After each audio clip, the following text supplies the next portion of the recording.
একটা ছোট্ট গ্রামে বাস করত রাতুল ও তার বউ। না, এভাবে আর হয় না। সারাদিন মাছ ধরার জন্য বসে থাকতে হয়, তবুও দুটোর বেশি মাছ পাই না।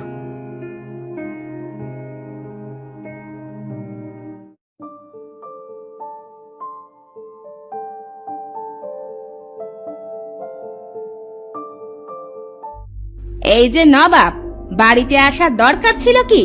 যান, আপনি নদীতে গিয়ে মাছ ধরেন। বউ, ও বউ, রাগ করছো কেন?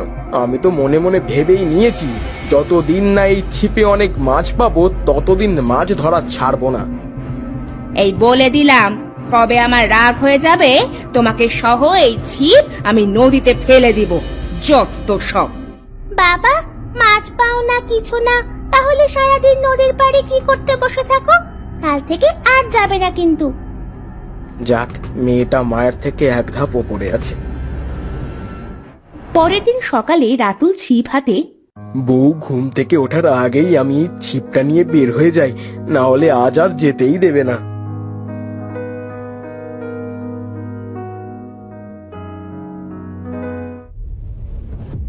দেখ দেখ, তোর বাবার কাজ দেখ। মাছ ধরতে যেতে নিষেধ করেছে, দেখে সকাল সকাল গেছে। মিনসে আজ মাছ না নিয়ে বাড়িতে আসলে ওর 14 গোষ্ঠী উদ্ধার করব। মা, বকো না তো, চলো আমি আর তুমি গিয়ে বাবাকে ধরে নিয়ে আনি। ঠিক বলেছিস, দাঁড়া কাজগুলা গুছিয়ে নি। আজ নদীর পাড়ে গিয়ে ওর ছিপটা ভেঙে নদীতে ফেলে আসবো।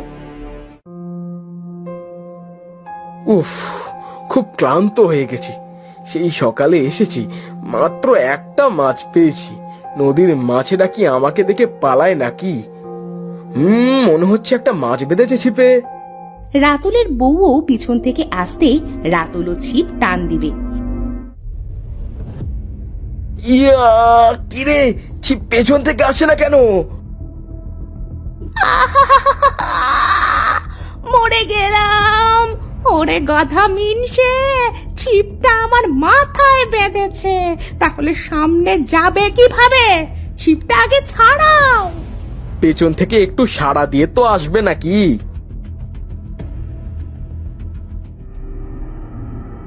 ছিপ ছাড়ানো শেষে মনে করেছিলাম ছিপ সহ তোমাকেই নদীতে ধাক্কা দিব। ছিপে দেখো তো কতগুলা চুল ছিঁড়ে গেল। দাও আমাকে ছিপটা দাও, আমি নদীতে ফেলে দিব। দাঁড়াও বউ, আর মাত্র দুবার ছিপ ফেলবো। যদি মাছ না ওঠে তারপর ছিপটা ফেলে দিও। আচ্ছা বাবা, মনে রাখবে কিন্তু, শুধু দুবার। বউ, মনে হচ্ছে ছিপে মাছ বেঁধেছে, টান দিব? হ্যাঁ দাও। বউ দেখো কত বড় মাছ বেঁধেছে। দাঁড়াও আর একবার ফেলি। বউ, আবার মনে হচ্ছে আর একটা বেঁধেছে। টানো টানো, ছিপটা টেনে উঠাও।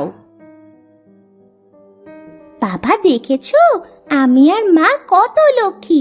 আমরা এসেছি আর বারে বারে ছিপে মাছ বাঁধছে।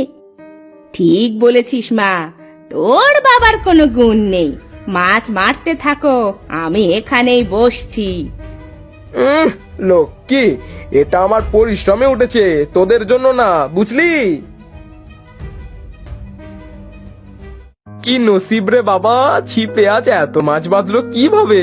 মাছেরা মনে হচ্ছে আজ প্রতিযোগিতা দিচ্ছে। দেখতে হবে না, আজকে এসেছে তোমার সাথে তোমার বউ। যাই হোক, চলো আজ বাড়ি ফিরি। অনেক মাছ হয়েছে, আর মাছ ধরতে হবে না।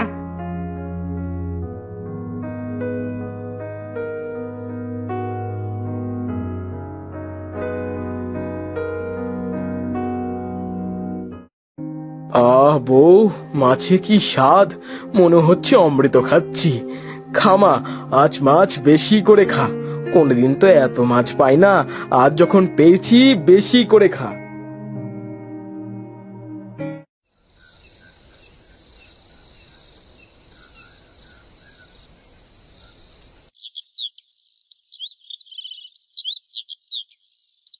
পরের দিন সকালে।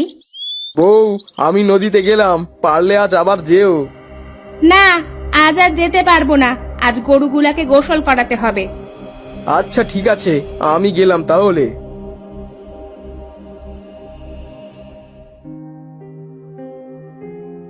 ছিপ ফেলে বসে বসে ভাববে, কি হলো কিছুই বুঝতে পারলাম না।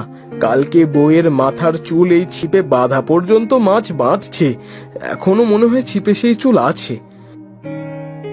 হ্যাঁ তাই তো, চুল আছে তো। এত সময় তো মাছ ভালোই বাঁধছিল, চুল ছাড়িয়ে দেখি মাছ বাঁধে কিনা। চুল ছাড়িয়ে ছিপ নদীতে ফেলবে।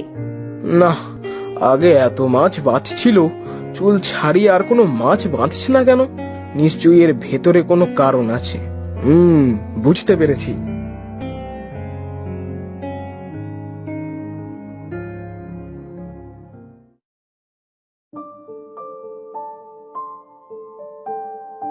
কি হলো, আজ এত তাড়াতাড়ি ফিরে এলে যে? শরীরটা আজ ভালো লাগছে না বউ, তাই তাড়াতাড়ি বাড়ি ফিরে এলাম। তা চিরুনি করার পরে তোমার মাথায় যে চুল উঠে যায়, তা করোটা কি? ও মা, কেন? মাথা চুল দিয়ে আবার কি করবে তুমি?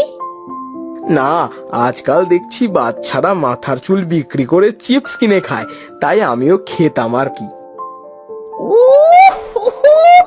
বুড়ো বয়সে তোমার যে ভীমরতিতে ধরবে তা জানলে এতদিনে যত চুল ফেলে দিয়েছি সব রেখে দিতাম, বুঝলে? থাকলে দাও না বউ। রমা তার মাথার অনেকগুলো উঠানো চুল এনে দিয়ে বলবে, এই নাও, লাগলে আরো পরে দিব, বুঝলে? যাও, এখন আমাকে আর বিরক্ত করো না।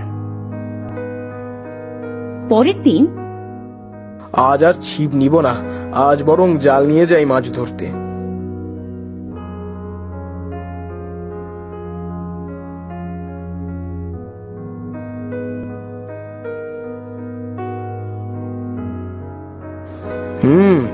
দেখি আমি যেটা ভেবেছি সেটা সত্যি নাকি।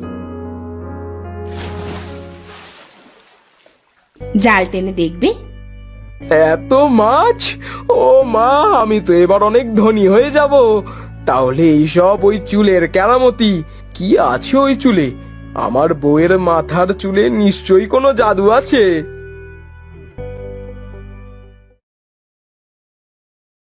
এভাবে রাতুল প্রতিদিন তার বউয়ের মাথার চুল দিয়ে মাছ ধরে মাছ বিক্রি করে দেখতে দেখতেই সে অনেক ধনী হয়ে যায়।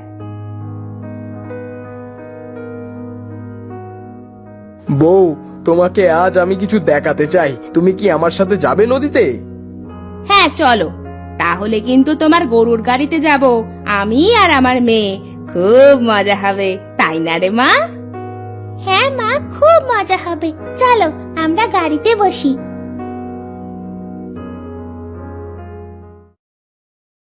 রাতুল চুল নেবে, জাল নেবে, তার বউ ও মেয়েকে গাড়িতে নিয়ে নদীর পাড়ে যাবে।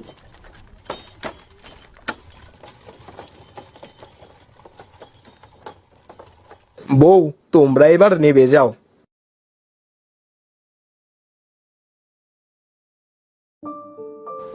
বউ, তুমি কি জানো, আজ আমি বাড়ি গাড়ি সব পেয়েছি তোমার এই চুলের জন্য। পাগলের মতো কি বকছো? আমার চুলের জন্য মানে? রাতুল জালে চুল বাঁধবে। এটা কি করছো গো? জালে কেন চুল বাঁধছো? রাতুল জাল ফেলবে, অনেক মাছ উঠবে। বউ, দেখেছো তোমার চুলের কেরামতি? এবার দেখো চুল ছাড়া জাল ফেললে কি হয়।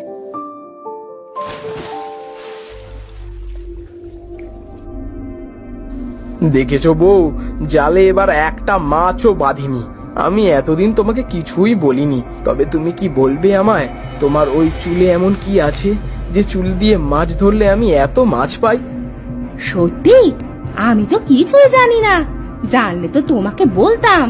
এমন সময় নদীর ভেতর থেকে একটা সোনালী মাছ বের হয়ে বলবে, আমি জানি তোমার বউয়ের এই চুলের রহস্য, জানতে চাও তোমরা? হ্যাঁ অবশ্যই সোনালী মাছ, এই চুলের কি এমন রহস্য যে চুল দিয়ে এত মাছ ধরা যায়? তোমার বউয়ের জন্মের পর থেকে মাথায় কোনো চুল ছিল না, তাই তার বাবা কোনো এক সাধুর কাছে যায়। বাবা, আমার মেয়েটার জন্মের পর থেকেই মাথায় কোনো চুল নেই। আমার মেয়েটার চুলের ব্যবস্থা করে দিন। ওই নদীর মাছের রানীর কাছ থেকে তার ঝরা আঁশ চেয়ে আনবি, তাই দিয়ে তোর মেয়ের চুলের ব্যবস্থা আমি করে দেব। রামিজ নদীর পাড়ে গিয়ে মাছকে ডাকবে। মাছের রানী, দয়া করে উপরে উঠে এসো, তোমাকে যে খুব দরকার আমার। বলো, আমাকে তোমার কিসের দরকার? কি জন্য আমাকে ডাকলে? মাছের রানী, আমার মেয়ের মাথায় কোনো চুল নেই, তোমার ঝরা আঁশ লাগবে, তাহলে আমার মেয়ের মাথায় চুল গজাবে। দয়া করে আমাকে তোমার ঝরা আঁশ দাও। মাছের রানী জাদু করে তার ঝরা আঁশ দিবে। নাও, আমার ঝরা আঁশ নাও। আমার জন্য যদি তোমার মেয়ের চুল ফিরে পায় তবে আমি নিজেকে ধন্য মনে করব। আর হ্যাঁ, এই আঁশ দিয়ে যদি চুল বানানো হয় তবে এই চুল দিয়ে তোমরা সারা জীবন মাছও ধরতে পারবে। ধন্যবাদ মাছ রানী, এখন আমরা আসি।